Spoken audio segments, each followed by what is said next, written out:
Hello, cookbook friends, and welcome. Today we're going to be looking at the Cook's Book. I like the shiny cover. This is by Bri McKoy. I'm excited because this is perfect for people, including myself, who want to learn more techniques and fundamentals to kind of grow my own cooking stuff in the future. So if you want to learn how to cut onions properly, this is one of those kinds of cookbooks, but it goes into more. There's a lot of building blocks to make you a better cook at home. So here's what this cookbook looks like, just briefly. Small preview, flip through before we actually get into it. Not a ton of photos, but that's okay. I'll go through some of the things that there is so that you know what to expect. Here is how this cookbook is laid out. So we have part one, a kitchen that works for you. Part two, using your senses. We have meats, adding flavor, soups, side hustles, sauces, home cook-ish, food and wine pairings even.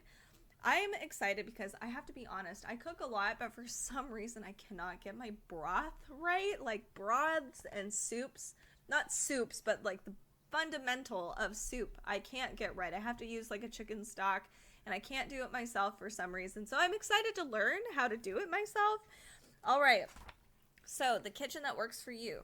Some of the examples in the very beginning here, we have like kitchen tools, appliances, pots, pans, your pantry, fridge, forever grocery list. So I'm excited what that looks like. I know plenty of us have some issues with like grocery shopping. I know for me, I will overbuy, or I'll have an expectation of myself one time of the week, like, oh, I'm gonna eat so many greens this week, and then all of a sudden I'm like, no, I'm eating carbs all day, every day, forever. And then all my stuff, all my produce goes bad. So I'm excited to actually shop better. Here we have kitchen appliances, so different tools you might want slash need depending on the recipe and what that looks like, what it's used for. Different pans, so like if you are unfamiliar with like nonstick, what's the actual use, like pros or the cons for nonstick. Here is our list of actual tools, so you can actually go through your kitchen and check off certain things like spatulas, cheese knives, aprons, all of the things that maybe you want slash need. And you can even put this, it would be really cool to have this on I guess like a birthday wish list, any kind of wish list. That'd be really fun to kind of go back over and be like, hey, actually I really do want a cake spatula. So small little things that people could actually buy for you and that you would use. All right, so we have a forever grocery list. Here are some essentials it says that you probably will want all the time in your pantry. So like coconut milk, maple syrup, olive oils, onion slash garlic powders, one, peanut butter, tomato paste, yellow curry powder. So a ton of those things is another thing to keep in mind. So using your senses is part two. Here we go. Calling all five senses. So it says touch, taste, hearing, smell, and sight. And all of those things need to be applied to cooking. So here it says tableside guacamole. What it says is bringing together homemade guacamole can teach us so much about our senses. Instead of just following this like a standard recipe, treat it like an experiment following the prompts below. You will learn so much about cooking through these steps. So here is what it says. And by the way, on the bottom here, this recipe is vegetarian, grain-free, gluten-free, and dairy-free. Friendly for pretty much everybody. Unless if you hate avocado, then I don't know. Here we go.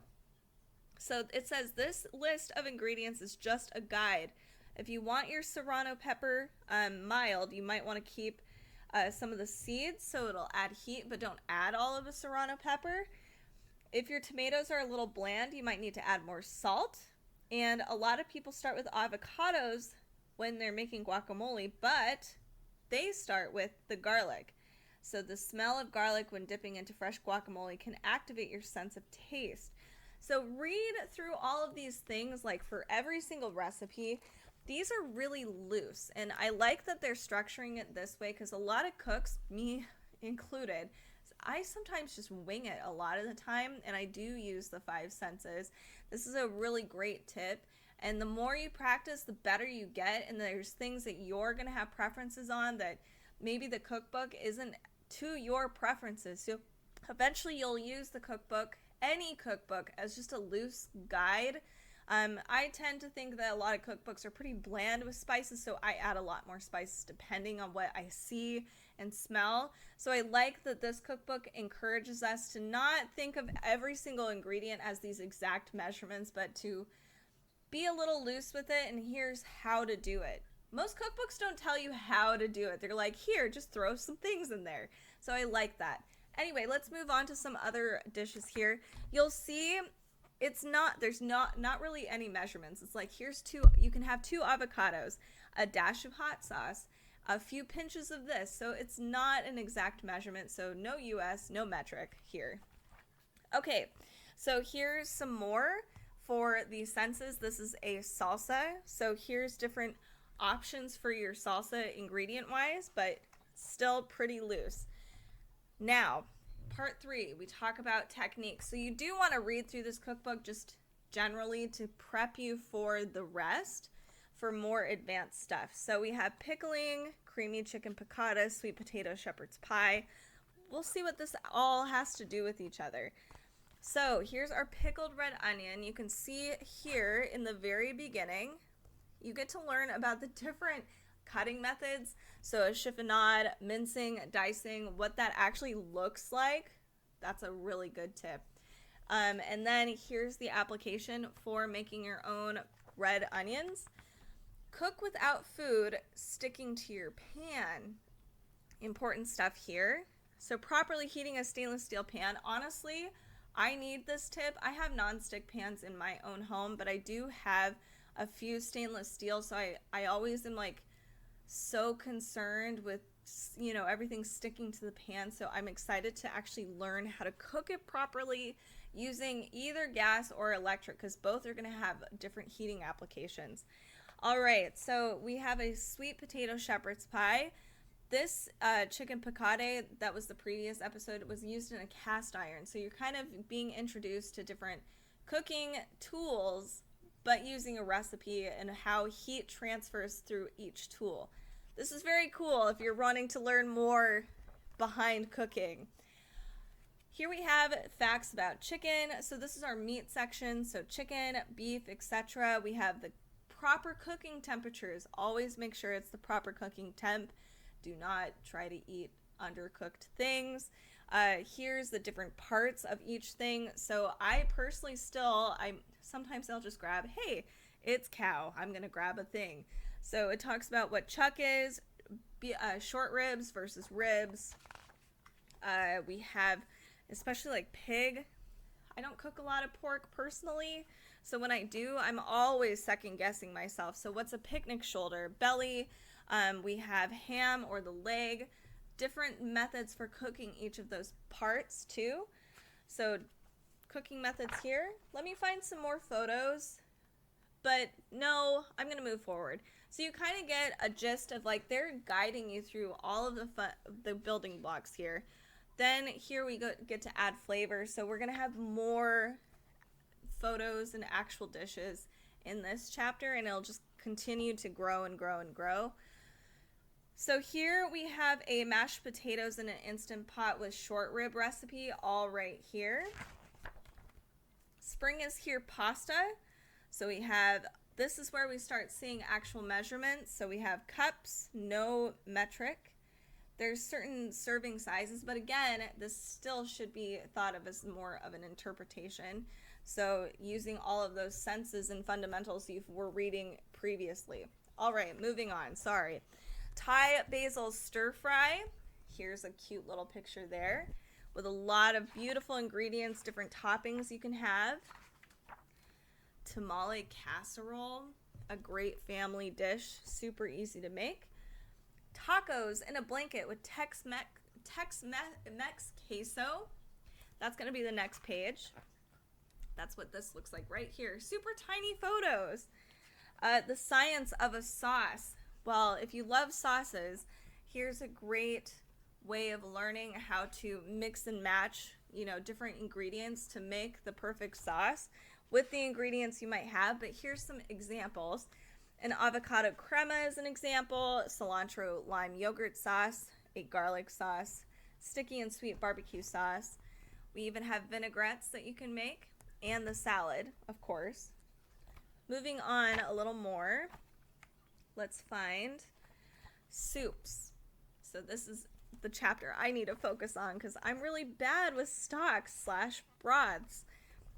Easy homemade chicken stock you can make yourself, cream of mushroom soup, but then you can use those ingredients to make even better, awesome soups.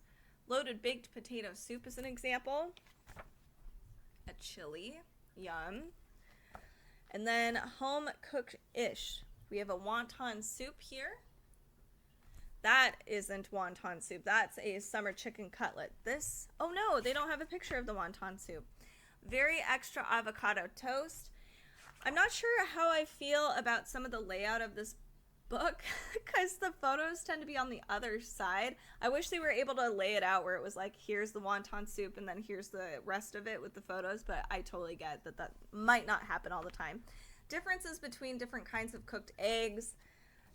We have sweet and spicy chicken stuffed sweet potatoes. Oh my gosh, yum.